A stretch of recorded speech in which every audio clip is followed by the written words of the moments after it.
Hello everyone. Bharat Pakistan का युद्ध फिलहाल सीजफायर के माध्यम से रुका हुआ है, लेकिन यह वापस से फिर कभी शुरू हो सकता है।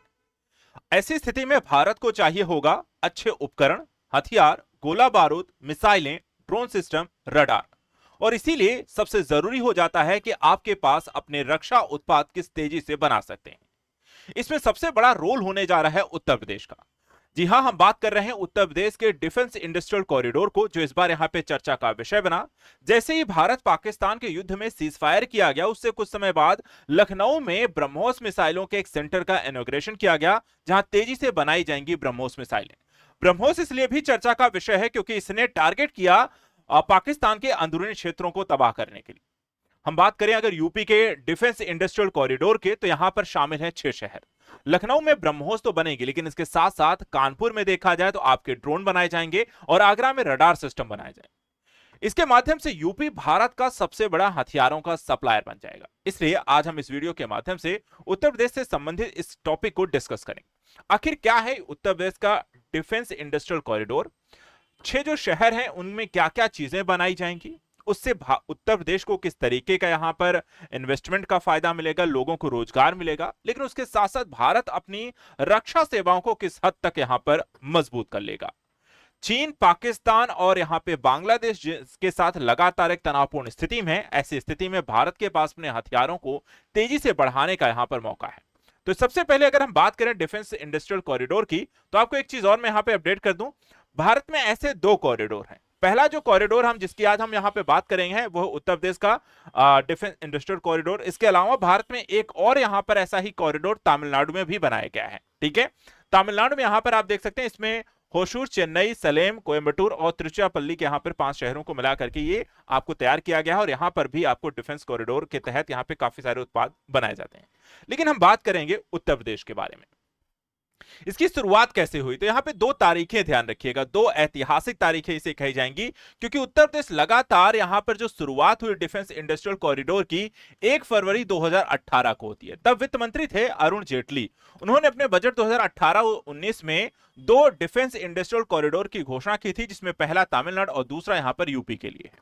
यूपी में अगर हम देखें जो 6 शहर आपको शामिल हैं, इसमें अलीगढ़, आगरा, कानपुर, चित्रकूट, झांसी और लखनऊ को चुना गया। और दूसरी जो तारीख वो है 11 मई 2025 और वित्त मंत्री की घोषणा के 7 साल 3 महीने बाद लखनऊ में ब्रह्मोस मिसाइल की यूनिट का इनॉग्रेशन किया गया है। और दिल्ली में रक्षा मंत्री राजनाथ सिंह ने वर्चुअली यहां पर इससे जुड़े और आदित्यनाथ यूनिट में रहे, और साथ ही यहां पर ब्रह्मोस की जो मिसाइलें थे उसके माध्यम से रावलपिंडी को यहां पर टारगेट किया गया, अंदरूनी इलाकों को, और पाकिस्तान को यहां पर काफी नुकसान पहुंचाया गया। अब इस स्थिति में थोड़ा सा और समझते हैं। देखिए, एक डिफेंस कॉरिडोर होता क्या है, इसमें किस तरीके की यहां पर जरूरतें या किस तरीके की चीजें बनाई जाती हैं, ये देश के लिए कितना यहां पे जरूरी है। तो देखिए, डिफेंस कॉरिडोर का मतलब होता है एक ऐसा रूट जहां सेना की जरूरत का सामान बनाया जाता है। इसमें जवानों की वर्दी हो सकती है, बड़े बड़े हथियार हो सकते हैं, grenade, tank, army truck, ambulance, helmet, हर तरीके की चीजें जो सेना यहां पर यूज करती है। भारत अब तक हथियारों और रक्षा उपकरणों के लिए बड़ी हद तक यहां पर विदेशों पर निर्भर रहा है, और इसे दूर करने के लिए देश में ही रक्षा उपकरणों को निर्माण किया जा रहा है।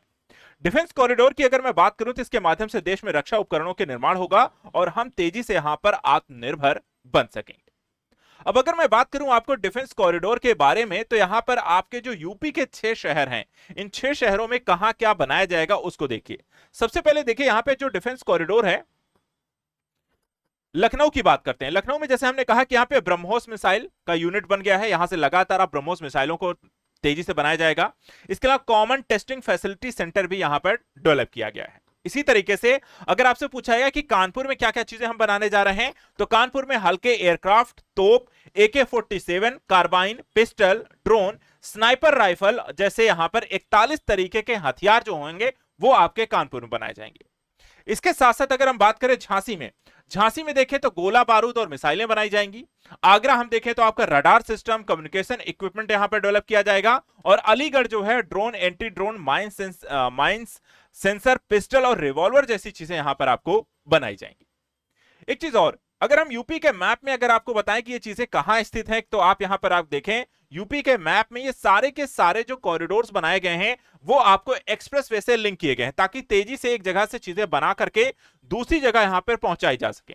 यहां पर अगर आप बात करें अलीगढ़ का जो डिफेंस कॉरिडोर के साथ जुड़ा हुआ शहर है अलीगढ़, ये आपको देखें तो आगरा अलीगढ़ ग्रीनफील्ड एक्सप्रेसवे के साथ जुड़ा हुआ है, जो कि इसका एरिया जो टोटल आपका है 207 हेक्टेयर का है।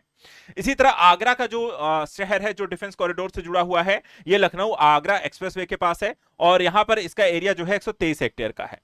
तीसरा यहां पर आप देखें तो झांसी है, जो कि बुंदेलखंड एक्सप्रेसवे के साथ जुड़ा हुआ है, और इसका एरिया है 1087 वर्ग किलोमीटर का, 1087 हेक्टेयर का। चित्रकूट को देखें तो बुंदेलखंड एक्सप्रेसवे से जुड़ा हुआ है, यहां पर आप देखें पूरा ये आपको 329 हेक्टेयर का है। इसके बाद यहां पे आप देखें तो लखनऊ है और आपका कानपुर है, जो कि लखनऊ कानपुर एक्सप्रेसवे से जुड़ा हुआ है, और लखनऊ आगरा एक्सप्रेसवे से यहां पर आपका लखनऊ जुड़ा हुआ है। लखनऊ आगरा एक्सप्रेसवे पे 160 हेक्टेयर का एरिया है, जबकि लखनऊ कानपुर एक्सप्रेसवे पे 509 हेक्टेयर का एरिया है। तो इस तरीके से पूरा यहां पर आपको डिजाइन किया गया है, और यहां पर आप देखें कि पूरा का पूरा जो एरिया है आपको इस हिस्से में इसको डेवलप किया गया है। इसके माध्यम से यूपी के लोगों को या कह सकते हैं किस तरीके का राजस्व के हिसाब से या रोजगार के दृष्टिकोण से भी चीजें हम समझ लेते हैं क्या फायदा है।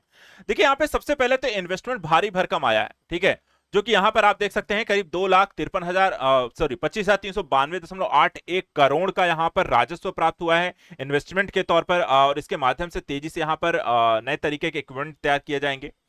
40,877 लोगों को रोजगार यहां पर मिल रहा है। 161 जो होते हैं यहां पर समझौते साइन किए गए हैं, जिसमें से 136 जो है इंडस्ट्रियल और 25 जो है यहां पर इंस्टीट्यूशनल एमयू साइन किए गए हैं। इसके अलावा अगर हम देखें तो 48 जो है एमयू जो है रियलाइज हो चुके हैं, और 8,388.67 करोड़ के एमयू रियलाइज हुए हैं, और एम्प्लॉयमेंट अंडर रियलाइजेशन 11,817 है। तो इस तरीके से रोज दो चीजें हैं, ध्यान रखिएगा। एक तरफ यहां पर राजस्व की प्राप्ति होगी, वित्त की प्राप्ति होगी तेजी से, जिससे इन्वेस्टमेंट यहां पर बढ़ेगा, आपका इंफ्रास्ट्रक्चर बेहतर होता जाएगा यूपी का। दूसरी तरफ काफी बड़े स्तर पर यहां पर रोजगार भी मिलेगा, जिससे राज्य को भी यहां पर आपको फायदा होगा। अब चलिए बात करते हैं कि भारत के दृष्टिकोण से सबसे ज्यादा भारत निर्यात किन चीजों का करता है, क्या चीजें बेचता है दूसरे देशों को। तो यहां पर आप देखें तो भारत सबसे ज्यादा 61% अपने टोटल यहां पे रक्षा उत्पादों के निर्यात में 61% पोत के निर्यात करता है। 14% हम देखें तो सेंसर को निर्यात करता है। एयरक्राफ्ट को 20% यहां पर निर्यात करता है। इसके अलावा आर्म्ड व्हीकल को 2.8% यहां पर उसकी हिस्सेदारी है। आर्टिलरी हम देखें तो 1.1% है, और मिसाइल 0.9% और इंजन 0.1% है। तो ये बड़ी चीजें जो भारत यहां पर अपने रक्षा उत्पादों को दूसरे देशों को निर्यात करता है। इसमें सबसे बड़ा जो तीन बड़े हिस्सेदार हैं वो है आपके पोत, सेंसर और एयरक्राफ्ट।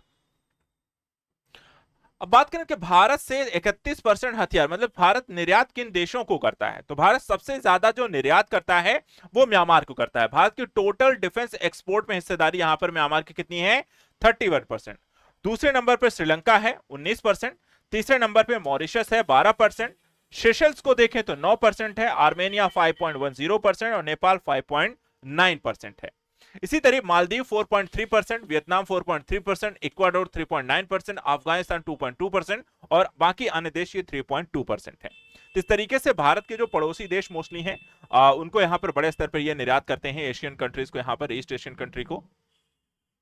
यही वैश्विक स्तर पे अगर हम चलिए बात कर लेते हैं भारत की हिस्सेदारी को लेकर के, तो डिफेंस इंपोर्ट में भारत की दूसरी सबसे बड़ी हिस्सेदारी है, यानी कि यूक्रेन जो है, क्योंकि रशिया के साथ युद्ध लड़ रहा है तो सबसे ज्यादा यहां पर इंपोर्ट कर रहा है। करीब विश्व में उसकी हिस्सेदारी 8.8% हो चुकी है। और सबसे ज्यादा जो आपूर्ति करता है, हथियार खरीदता है यूक्रेन के इन देशों से, उसमें अमेरिका है, जर्मनी है, पोलैंड है।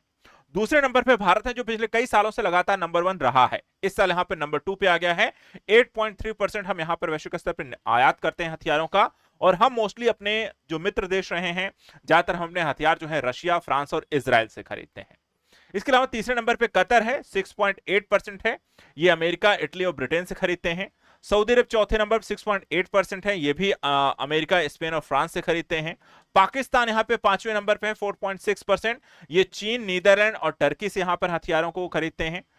इसके बाद जापान 3.9% है, जो संयुक्त राज्य अमेरिका, ब्रिटेन और जर्मनी से हथियारों को खरीदता है। ऑस्ट्रेलिया 3.5% है, जो अमेरिका, स्पेन और नॉर्वे से हथियारों को खरीदता है।